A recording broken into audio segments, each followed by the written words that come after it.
চলুন আজ আমরা একটু তলিয়ে দেখি বাংলাদেশের জাতীয় বিশ্ববিদ্যালয়ের ইংরেজি অনার্স ডিগ্রির 4 বছরের একাডেমিক যাত্রাপথটা ঠিক কেমন। প্রশ্নটা হলো কিভাবে এই 4 বছরের একটা সিলেবাস একজন শিক্ষার্থীকে একেবারে শুরু থেকে ইংরেজি সাহিত্যের একজন বিশেষজ্ঞ হিসেবে গড়ে তোলে। এটা কিন্তু শুধু কিছু কোর্স পড়ে ফেলার ব্যাপার না, এর পিছনে একটা দারুণ গল্প আছে। চলুন সেই গল্পটাই আজ উন্মোচন করা যাক। আমরা পুরো যাত্রাটাকে ধাপে ধাপে দেখব, একদম গোড়া থেকে শুরু করে কিভাবে একজন শিক্ষার্থী একজন পূর্ণাঙ্গ বিশেষজ্ঞ হয়ে ওঠে সেই পথটা অনুসরণ করব। তো একেবারে কোর্সের বিবরণে যাওয়ার আগে চলুন পুরো বিষয়টার একটা বড় ছবি দেখে নিই। এই একাডেমিক জার্নিটার মূল কাঠামোটা আসলে কেমন। দেখুন, পুরো পাঠ্যক্রমটা কিন্তু 4টা স্পষ্ট ধাপে সাজানো, অনেকটা একটা বিল্ডিং তৈরির মতো। প্রত্যেকটা বছর তার আগের বছরের জ্ঞানের উপর দাঁড়িয়ে নতুন কিছু তৈরি করে। আচ্ছা, তাহলে শুরু করা যাক প্রথম বছর দিয়ে। এখানেই কিন্তু আসল খেলাটা শুরু হয়। ফোকাসটা শুধু কি পড়তে হবে তার উপর থাকে না, বরং কিভাবে পড়তে হবে আর কিভাবে লিখতে হবে সেই দিকেই বেশি মনোযোগ দেওয়া হয়। প্রথম বছরটা হলো পুরোপুরি ভিত্তি তৈরির বছর। ক্রিটিক্যাল রিডিং আর একাডেমিক রাইটিংয়ের মতো জরুরি স্কিলগুলো গড়ে তোলার জন্যেই এই কোর্সগুলো ডিজাইন করা হয়েছে, কারণ এই ভিত্তিটা শক্ত না হলে পরের বছরগুলোতে এগোনো মুশকিল। আর সবচেয়ে ইন্টারেস্টিং ব্যাপার হলো এই স্কিলগুলো কিন্তু শুধু থিওরি হিসেবে শেখানো হয় না। দেখুন, বেকনের মতো ক্লাসিক লেখকের লেখা বিশ্লেষণ করে বা অরওয়েলের গল্পের কাঠামো ভেঙে দেখেই কিন্তু এই দক্ষতাগুলো তৈরি হয়, মানে একদম হাতে কলমে শেখা। বেশ, ফাউন্ডেশন তো মজবুত হলো। এবার ডানা মেলার পালা। দ্বিতীয় বর্ষে এসে এই যাত্রা ইংরেজি সাহিত্যের বিশাল জগতে প্রবেশ করে। সেকেন্ড ইয়ারে এসে সিলেবাসটা হুট করে অনেক বড় হয়ে যায়। এখানে ড্রামা, রোম্যান্টিক কবিতার মতো বড় বড় বিষয়গুলোর সাথে পরিচয় হয়, আর তার সাথে থাকে পুরো ইংরেজি সাহিত্যের একটা ধারাবাহিক ইতিহাস। এটা অনেকটা টাইম মেশিনে চড়ার মতো।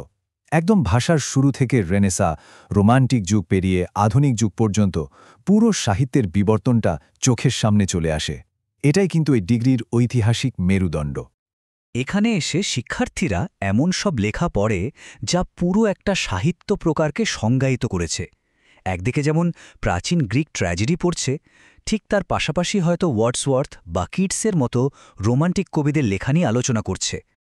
তো সাহিত্যের পুরো ম্যাপটা তো দেখা হলো, এবার সময় হয়েছে নির্দিষ্ট কিছু জায়গায় জুম ইন করার। তৃতীয় বর্ষে এসে ফোকাসটা আরও গভীর আর নির্দিষ্ট হয়ে যায়। থার্ড ইয়ারকে বলা যেতে পারে একটা ডিপ ডাইভ সেশন। এখানে এক একটা সাহিত্যিক যুগ নিয়ে রীতিমতো পোস্টমর্টেম করা হয়, যাতে শিক্ষার্থীরা সেই যুগটা সম্পর্কে একজন বিশেষজ্ঞ হয়ে উঠতে পারে। এখানেই জন ডানের মতো জটিল কবিদের সাথে পরিচয় হয়, যাদের মেটাফিজিক্যাল উইট বা বুদ্ধিমত্তার খেলা বোঝাটা কিন্তু একটা বড় চ্যালেঞ্জ। আবার এর পাশাপাশি মিল্টনের প্যারাডাইস লস্টের মতো বিশাল মহাকাব্য পড়তে হয়। তবে শুধু সাহিত্যই নয়, এখানে এসে ভাষার বিজ্ঞান, মানে ল্যাঙ্গুয়েজ আসলে কিভাবে কাজ করে সেটাও জানতে হয়। ধ্বনি থেকে শুরু করে সমাজে ভাষার ব্যবহার পর্যন্ত সবকিছুই এর অন্তর্ভুক্ত। আর এরপর আসে ফাইনাল ইয়ার, চতুর্থ বর্ষ, যেখানে একজন শিক্ষার্থীর দৃষ্টিভঙ্গিটা পুরোপুরি আধুনিক, বৈশ্বিক এবং তাত্ত্বিক হয়ে ওঠে। এই বছরে এসে পড়ার টেবিলটা আর শুধু ইংল্যান্ডে সীমাবদ্ধ থাকে না। আমেরিকান সাহিত্য থেকে শুরু করে বিভিন্ন ভাষার ক্লাসিক সাহিত্যের অনুবাদ সবকিছু এসে জায়গা করে নেয়। দুনিয়াটা যেন আরও বড় হয়ে যায়। একবার ভাবুন তো, কি অসাধারণ একটা পরিসর। একই সেমিস্টারে জেন অস্টেনের পাশে পড়া হচ্ছে আধুনিক কবি টি.এস. এলিয়ট, আবার ব্রিটিশ লেখক হার্ডির পাশাপাশি আমেরিকান মাস্টার হেমিংওয়ে বা টনি মরিসনও আছেন।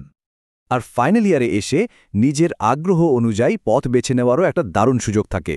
কেউ হয়তো লিটারি থিওরির জটিল জগতে ডুব দেবে, আবার কেউ হয়তো ল্যাঙ্গুয়েজ টিচিংয়ের মতো ব্যবহারিক দিকে যাবে। তো 4 বছর পর এই পুরো যাত্রার যোগফল কি দাঁড়ায়, হাতে কি থাকে? 40। হ্যাঁ, এটা হলো শুধু চতুর্থ বর্ষের মোট ক্রেডিট সংখ্যা। মানে বুঝতেই পারছেন, সবচেয়ে বেশি চাপ আর সবচেয়ে বেশি শেখা দুটোই কিন্তু এই শেষ বছরেই হয়। আর সবকিছু শেষে আসে সেই চূড়ান্ত পরীক্ষা, ভাইভা ভোসি। এটা শুধু একটা পরীক্ষা না, এটা হলো নিজের 4 বছরের অর্জিত জ্ঞানকে পরীক্ষকদের সামনে প্রতিষ্ঠা করার একটা মঞ্চ। এখানে আসল দক্ষতার প্রমাণ দিতে হয়। তাহলে শেষমেশ একজন গ্র্যাজুয়েট কি নিয়ে বেরোচ্ছে? শুধু একটা সার্টিফিকেট নয়, বরং একটা সম্পূর্ণ টুলকিট, যার মধ্যে আছে গভীরভাবে বিশ্লেষণ করার ক্ষমতা, উন্নত লেখার দক্ষতা আর নিজের জ্ঞানকে আত্মবিশ্বাসের সাথে উপস্থাপন করার ক্ষমতা। আসলে এই পুরো যাত্রার শেষে প্রশ্নটা শুধু এটা থাকে না যে কি পড়া হয়েছে। আসল প্রশ্নটা হলো, এই পড়াশোনাটা কি পৃথিবীকে দেখার জন্য একটা নতুন লেন্স বা চশমা ধরিয়ে দিল? গল্প, সংস্কৃতি আর মানুষকে বোঝার জন্য একটা নতুন দৃষ্টিভঙ্গি তৈরি করে দিল কিনা, সেটাই হলো মূল অর্জন।